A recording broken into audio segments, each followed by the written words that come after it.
আজ বিকেলে মনটা না বড় পটপট করছে। এটা এক ধরনের খাবার, সাউথ ইন্ডিয়ান। ছেলেকে পার্ক থেকে ঘুরিয়ে নিয়ে এসে আমি আর ওপরে উঠিনি, বিল্ডিংয়ের সামনে দাঁড়িয়ে আছি ওর ছেলের বাবার অপেক্ষায়।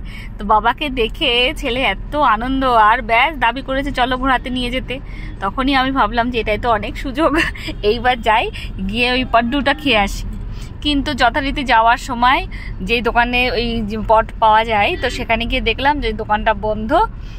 তো স্বাভাবিক মনটা তো একটু ভেঙেই যায়। তারপর যাই হোক, যেতে যেতে ভাবলাম যে তাহলে ছেলে তো ফল টল নেই, তাহলে দোকান থেকে ফলও কিনে নিই। আমার মতো কিন্তু ছেলেও কিছু একটা কম যায় না। ওকে যদিও আমি খাইয়ে ঘোরাচ্ছিলাম, তারপরও মনে মনে ফোন দিয়ে আসছিল কি খাওয়া যায় কি খাওয়া যায়। তো দোকানে এরকম একটা চিপসের প্যাকেট দেখে ও দাবি করে যে না ওরও চিপস চাই। তো যাই হোক, ওর দাবি দেওয়ার জন্য চিপস দেওয়া হলো।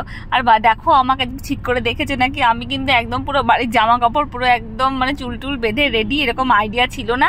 দোকানটা যেহেতু পাশেই ছিল, সেহেতু ভাবলাম যে এই পাশে থেকে খেয়ে আসবো, তো দোকানটা বন্ধ। এভাবে আমরা এইভাবেই বাজারে বেরিয়ে গেছি। তারপর ওর বাবা বললো যে না ফলও কিনতে হবে। এরপর আমরা গেলাম একটা মার্কেটে, সেই মার্কেট থেকে বেশ নানা রকম ফল, কিছু সবজি, এই সমস্ত কিছু কেনাকাটা শুরু করে দিলাম। আর ছেলে দেখো এখানে বসে বসে চিপস খাচ্ছে। এখন আমরা গাড়িটা চালাইনি, চিপস কোনো রকম খাওয়ার পর এই এতক্ষণে আমরা দোকানে এলাম। এইটা হচ্ছে মোড়ের একটা মার্কেট। এইখানে এই ফল, তারপর হচ্ছে তোমার খেলনা পাতি থেকে শুরু করে বিস্কুট সব কিছু এখানে পাওয়া যায়। চাল ডাল মোটামুটি মুদিখানা যাবতীয় জিনিসপত্র এখানে পাওয়া যায়। বাজারটা এখান থেকেই হয়ে যায়, তবে কখনো দাম খুব বেশি থাকে, কখনো আবার মোটামুটি মার্কেটের থেকে হয়তো একটু কম থাকে। তো সেই এখান থেকে ফল টলগুলো নিয়ে নিলাম।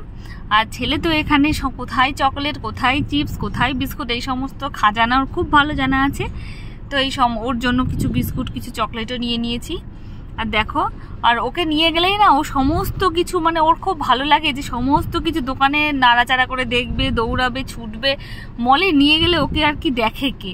এখানে আমরা দাম টাম দিয়ে সমস্ত জিনিসপত্রগুলো নিয়ে নিলাম, ব্যাস। তারপর আর কি ওই গাড়িতে উঠে ফিরে আসার পালা। একটু মনে মনে প্রিপেয়ারও হচ্ছি যে না গিয়ে তো শান্তি নেই, গিয়ে আওয়াজ রান্না বান্না, কারণ কালকে তো বরের অফিস, আর রাতের রান্না আছে। কাল কি কি খাবে না খাবে সেগুলোর মোটামুটি আধা আধি রান্না আমি করেই রাখি, কারণ সকালবেলাটা হলেই না আমি চেষ্টা করি আমার পুরো সময় ছেলেটাকে দেওয়ার। নাহলে বেশিরভাগ সময় তো একা একা থাকে, ব্যস্ত, মানে একা ছেলে নিয়ে একা থাকার প্রবলেমটা এখানেই যে ওকে এন্টারটেনিংয়ের না কেউ থাকে না। তো তাই আমি সবসময় চেষ্টা করি যাতে সবসময় ওকে আমি এন্টারটেন করতে পারি, ঘোরাতে পারি, যাতে ফোনের নেশাটা কিছু কম হয়। এইবার ওর বাবাকে বললাম যে চলো আমরা চলে যাই, আর না দেরি হয়ে যাচ্ছে অনেক, রাতে রান্নাবান্না আছে। আজকে ভিডিওটা এখানেই শেষ করি। যদি ভিডিওটা ভালো লেগে থাকে একটা লাইক আর সাবস্ক্রাইব দিয়ে আমার চ্যানেলটির পাশে থাকবেন।